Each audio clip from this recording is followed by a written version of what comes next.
Hi, I'm Mark Puddick. I'm a search and generative AI specialist at Elastic. Today I'm going to talk to you about beyond keywords. We're going to talk about mastering modern search with semantic search, lexical and multimodal techniques. So what we see these days is people ask questions. So they ask questions rather than just those keyword searches, and you see this with things like Google, where you get a AI response as your first response, and then you get the search results underneath. We see a lot of customers that we work with looking to have the same search experience, and we're seeing that more and more in the industry. So this is something that we're going to talk about today and how you actually implement that within Elastic. So I wanted to talk here about this search relevance pyramid, and this is very important in the way that we do search these days. You can see at the bottom we'll have a wide search where we'll do like a lexical BM25 search, and we'll combine that potentially with a vector search, and we'll use some of the other features we have like semantic text to get a wide net of data that we're then going to move up to the next stage of this pyramid. In the next stage of this pyramid, we're going to use things like query rescores, learn to rank, to then sort of refine those results and start to personalize them, and query rules to promote things to the top. Then we'll do late stage re-ranking with things like semantic re-ranking and multi-vector rescore. And this is where there's a big differentiator with Elastic against say a database. Where we see with the database, we have a search, potentially have a search on there where we can put in a keyword search or whatever, or we can use some basic lexical search. We generally don't have these extra stages on it. And this is where Elastic, being a search engine, really differentiates itself. And this is something that you really need to have when you're looking at things like generative AI applications and generative AI agents, where you need really precise results to ground your LLMs. So the next thing we talk about here is really the three pillars of modern search. So we see obviously the lexical search in the middle there. This has been around for a long time. From Elastic, I think we've been about 15 years. But we're seeing more and more these days people want to be able to do semantic type searches. That's where where we're asking a question of the data rather than just doing a keyword search on it. And we'll use things like vector similarity to enable that. We also have multimodal search, where we want to be able to search for images, and we want to be able to search for different types of data. And we want that really in the same vector space as, say, the semantic search, so that we can have a consistent search across both of them. So great search matches intent with content. I'll restart that one. Great search matches intent with content. We see when people ask a question, they want to look at different signals to analyze what that question means. If you ask or search for something in one context, it's very different from doing it in another. As an example, if you go to a supermarket and you search for apple, if you're in the top level, you might be looking for apples, but if you're in the cleaning products, you might be looking for apple cleaner. So the context of where you're searching from and what maybe you've done before is very important to capture the engagement that we have with your customers. And we can use things like machine learning to refine this over time. So one of the staples of the way that Elastic does this is being a vector database as part of its toolbox. So obviously we've had the lexical search for a long time, but we also have had vector as a data type within Elastic for a long time as well, and we do full vector search and across that data. And that enables the semantic search, that enables multimodal search, enables other vector-based capabilities on it. You can see here that from DB Engines, we've ranked very high as a vector database compared to some of the competitors, and there's some other stats on this slide. One of the other things that's really important for Elastic as a vector database is that we have all the enterprise features that we've had for a long time now. You'll see with some of the other pure sort of vector databases that they may not have some of the full enterprise feature set, things like RBAC control, auditing, that kind of thing, which is very important to get your AI projects through compliance. So if we look at the dense vector piece of Elastic, this works using what we call hierarchical navigatable small worlds, which is a layered approach, simplifies access to nearest neighbors. This basically splits the search up into smaller problems effectively and allows us to do exceptionally fast searches across millions, or tens and hundreds of millions of vectors. This is really important as we have larger and larger volumes of data that's chunked up. We want to be able to do the semantic search across all of that data in pretty much real time. So this is where the dense vector comes into play. We also have a sparse vector engine within Elastic. The sparse vector engine will basically take effectively tags and have rankings against those, and then we do a product of those rankings to find out how close two things are together. This is based on the splayed model, so there's actually an ML mode and this is based on the splayed model, so there's actually an ML model that goes in between the text and the tokens. So you'll see, if you go and look at the details of this, you'll see it breaks into different tokens, bringing out a more concise, a more complete understanding of the text that's been passed in. In order for dense vectors to be used at scale, and very large scale, we often want to be able to quantize those. So by default, each of the dimensions within a dense vector will be a 32-bit float. And that is quite a lot of data. So what will happen with an Elastic, and by default actually an Elastic, that will actually quantize down to int8. And we find that we lose very little precision by doing that.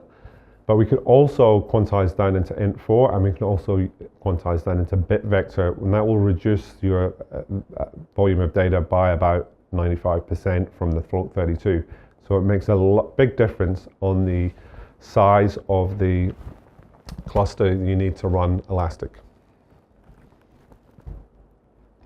And we do the binary quantization with what we call better binary quantization.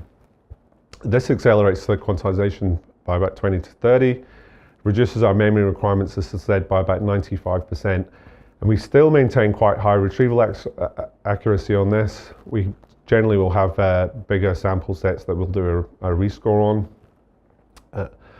But also, not only this make the memory requirements a lot less, but it will also improve the actual speed of the search, because the amount of data we have to move around is significantly less. So along with vectors, we have a lot of vectors in the lexical search, which we've already discussed.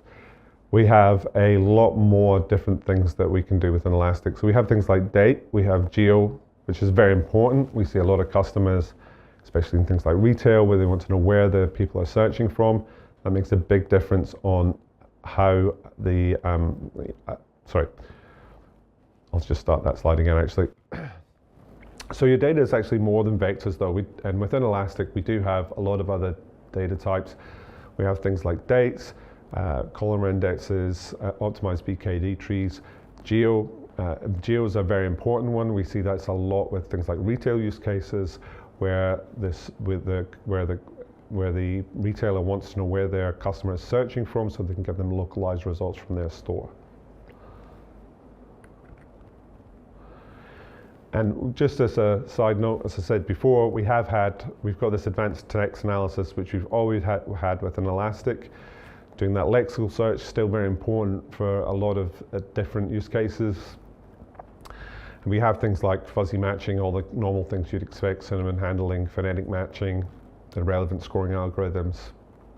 Lots of different languages supports, so 50 plus built-in language analyzers, so that we can tokenize from different languages and handle them the way they need to be handled. Okay, I also want to talk about ESQL. So ESQL is a pipe language. It says on this slide it's reasonably new, but it's actually been around for probably a year or so now. It gets used extensively within our observability and security solutions, but we are starting to see this being used more and more within the search space as well. It does allow a more user-friendly search syntax that can potentially be used by, say, business users, and it allows things like basic joins and things like that, which we don't have in the current DSL. So it's always worth having a good look to see how where ESQL is from a search perspective. So the next thing I'm going to talk about is how to do semantic search right. So you'll see when people talk about semantic search, this is the normal workflow of what happens. We have documents, potentially even images and audio that come in. We run those through an embedding model. That embedding model then brings out vector representations of that. And then on the other side, when we have a query, the same thing happens. It goes through an embedding model, we get a vector representation of that, and then we're looking for what's the nearest match to that. So this is how we're looking at the semantic meaning of a piece of data, and we're trying to measure how close that is to another piece of data. And that's where large-scale vector search becomes very powerful, because we can look at large amounts of data and find things that are very similar. But we do see, when I go and see customers, we do see these kind of things where we see lots of different data platforms where we're maybe doing full text search on one, we're doing vector search on another, we're doing like product catalogs searches and inventory checks on another, and then we've got all these, you can see these orange boxes, which are effectively microservices, merging these together. That becomes very difficult to manage over time, and you tend to get less of a good search out of that, because we're now doing searches in different platforms. They may be ranked differently, and trying to merge those can be difficult.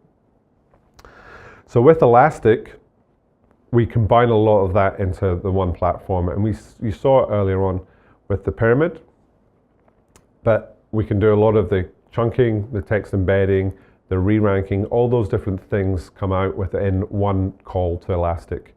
And that allows you to get rid of a lot of those extra services.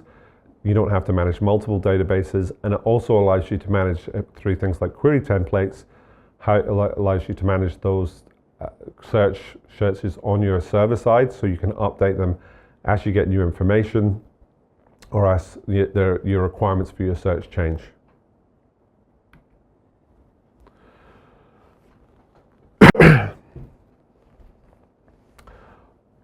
One of the key things we have to do this is the search AI data type, which we call semantic text. So we have a field within Elastic called semantic text.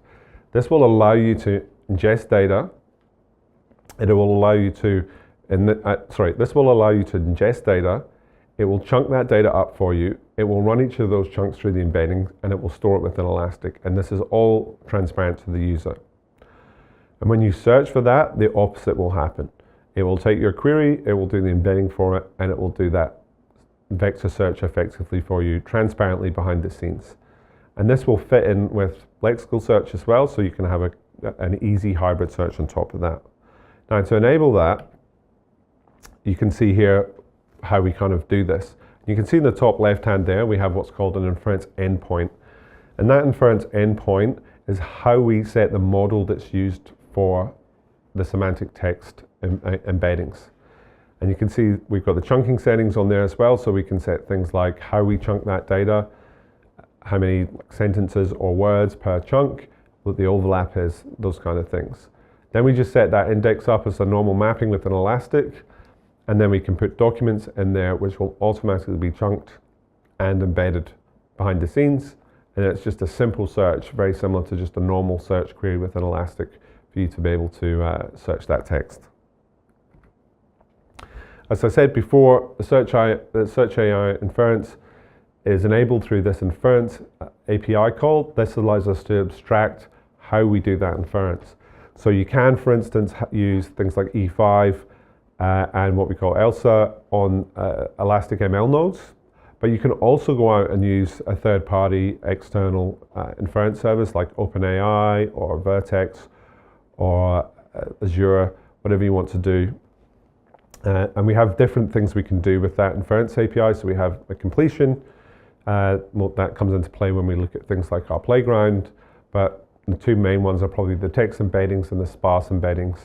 And then we also have re-rankers through that as well. but it allows you as a user to control where you do your inference, whether you do it within Elastic on the ML nodes or whether you do it externally through a third-party service or through the Elastic's EIS service.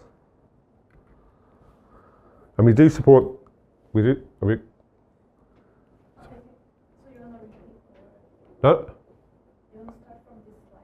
I'm going to start from this slide. Sorry, I thought you were waving or something. Okay. So from an Elastic point of view, we support these third-party model providers. You can see those. There's a few more that are supported as well. If you do want to use ones that maybe aren't supported there, maybe you've got some on-prem that you want to actually use, you can always use things like an OpenAI compatible endpoint to be able to do that as well. We've kind of mentioned it a few times throughout this, but one of the key things for this is also the hybrid search, which powers a lot of the results for RAG type workflows and for agents. And you can see here, there's the lexical search and the vector search, which is basically that lexical semantic search. That's the sort of key one that we kind of see at the bottom. But if you remember the pyramid as well, we go back to doing things like rescoring and ranking on top of that. And we build that out using what we call retrievers to enable us to do more complex searches. So we provide So for the base hybrid search, we do provide two algorithms. One is reciprocal rank fusion. This is kind of plug and play, equal weighting of every signal. This excels when results lists have overlaps. We also have linear weighted score functions, which is a linear combination. This is actually allows you to tune how much you use the semantic versus the lexical search. This is gives you a little bit more fine control. So we tend to see people as they go into tuning the relevance more and more, they move more towards the linear piece. But at start, they'll generally use the reciprocal rank fusion because it's quick to get up and started and generally gives a good result out the box. We'll come back to the pyramid here. As I say, we've talked a lot about this as we've gone through, but we can see we've talked a lot so far, but really about that bottom tier, about that BM25, that vector piece, and that semantic text is the main ones that we've kind of talked at there. We do also want to have a look at some of the other things, and we will talk about some of these other pieces on this as we go through. So the way that we construct that pyramid, and that's why we had that slide before, is we build out what we call retrievers. And you can see here how the retriever is set up. You can see that you have that retriever with the RRF on it, and then that's got multiple retrievers for the vector search, so the KNN search there, and some standard text search as well. We build that up, and then as we go up that pyramid, we've got there, you can see the text similarity re-ranker. So we're doing some re-ranking as we go up. And this is how you build out these searches with an Elastic DSL. You build these retrievers to build out effectively what's in that pyramid. Let's talk a little bit about retrieval augmented generation, because this is something that comes up a lot these days. You can see, for those of you that don't know the basics of this, basically what happens is when we create a question, we will do a semantic search. We'll bring that private data. We'll then take that private data, we'll use that as context, as a prompt into a large language model to get a generative AI answer. And that allows you to do things like, as we talked about earlier, that response to a question. So if you ask a question, you get that data, you bring it back, and you get the answer from it. This allows you to build out chatbots, but it also allows you to build out summaries for answers for questions quickly and easily as well. So why is this needed? Well, because LLMs don't have private data for a start. So if you want something that's relevant to you as an individual or a group or a company, you can bring that private data in. That also will give you some audibility of what formed the response from the LLM. LLMs can't keep up with changing data. Data changes a lot, so they're generally a little bit behind. They tend to make a lot of stuff up. So one of the key things for doing this RAG model is that it will ground your data, it will ground your responses from the LLM. And Gen AI is very unfamiliar to me. and Gen AI is unfamiliar to many. People's expectations are set with search. Having worked with search bars for decades, many people still don't know the right way to use Gen AI. So RAG equips, so I say, we've been through most of this, but RAG equips their LLMs with that real information from the search. It allows data to be added and deleted because we're just increasing our context. It obviously grounds stuff, we've already mentioned that, so we've got real life citations and we can citate them as we give the response. And RAG enhances it with a familiar search bar because we're now building trust because we're showing things that are more relevant to the user. So from an Elastic point of view, it's very straightforward. We've got that customer question, we do an Elastic search, so private data. The more data you have in Elastic, the larger you can search across and the more relevant data you can get. You do want to try and get a small amount of accurate data, and that's why the search pyramid becomes really important as well, so that you can actually make sure that what you pass to the LLM is the most relevant data that you can get, and that gets better grounding and reduces the chances of hallucinations. Obviously, context windows these days in LLMs are very large. You could pass in like lots and lots of data, but the more data you pass in, you might pass in some stuff that is not relevant to the question, but that may then become relevant in the answer when the LLM interprets it. So if the smaller amount of data that's just relevant to the question that's been asking is preferable in that situation. So once you've done that from Elastic, say you pass it through to the LLM, and again, it's context, and you get your answer. So I'm going to talk very quickly about multimodal and how we look at image search. So there's a couple of different techniques. One of the ones that's talked about a lot at the moment is late interaction re-ranking via things like call-pally. We have multi-vectors where we effectively, at a high level, we break up an image into multiple vectors so that we can ask information about that. There's some challenges around that. Obviously, we have multiple vectors per image, so your search space from a vector point can become very large because you have to do a lot more vector searches because you're looking at each small part of the image. So yeah, I'm just going to do this slide again. So I want to just start to talk about some of the visual understanding around image search within, if you're going to go and do a multimodal image search. So this is an example where you're looking at multi-vector and call-pally. And what that will do is it'll effectively break up your image into lots of different sections. And you can see some of them are more relevant than others. It will do that, produce multiple vectors that you can and then search. There are some challenges with that. It can be quite slow because we've got a lot of vectors per image. So we've got a lot of work to do to be able to find that. So there are some other ways of doing that. And we look at there's sort of three ways I think about doing this. First one is the captioning, and I'm going to come back to that one in a minute. There's the call-pally on the right there that we've already talked about. There's also a single vector. So this is very similar to how things like CNNs used to work a few years ago, where you would take a image and you make one vector of it, and that then you can use that then to identify what's in it. That's quite good for things like photos where you want to know if it's a picture of a cat or a dog, so you can do things like that. But as you've got diagrams and things like that, it may not work so well because you're looking at some of the text and things in that diagram as well. I'm going to come back to the captioning now though, because I think the captioning is a very good way of doing it. So if we take an image and we pass it into a visual large language model, and we ask for it to describe this image. So we give it a prompt that says describe this image, and it gives us normally most models these days will give you a good description of that text, of that image. Once you have that, you can then embed that image with your normal text embedding. So you've now got effectively a vector, a high level understanding of that image in a vector semantic representation, and you can search that the same as you can your normal text. So for example, if you have a PDF document and you have a diagram in it, so you have a data sheet, it's got a graph for instance, once you come down, you see that graph, you then ask for a description of it, and you just use that as another chunk in your data that you store, and you just search it as normal. but you also store a link to that image. And once you've got that link to the image, once you find that chunk, for instance, and you've got the image URL on there, you can then go and ask further information from that image.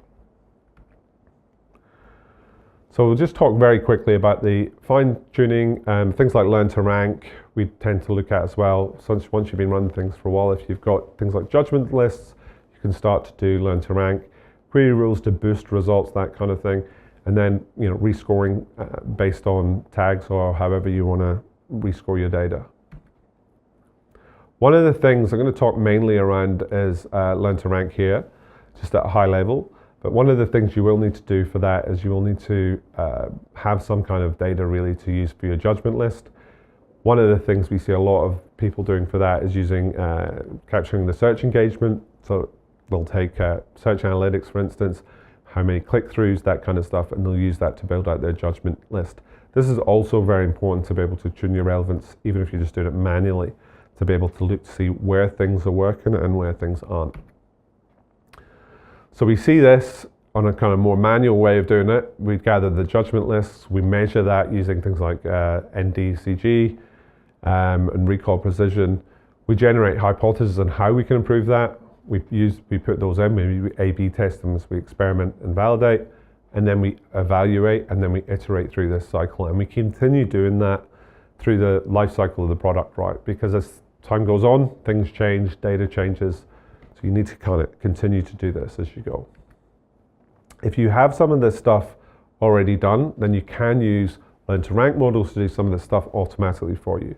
So you've generated those judgment lists, you use some what we call feature engineering to pick out what features you want to use to influence that, and then you train a model. This is very similar to just training any other ML model, and you use that model, but we use that little learn to rank model within Elastic to do a late stage re-rank, second stage query rescore, which will boost things, for instance, that maybe click through more.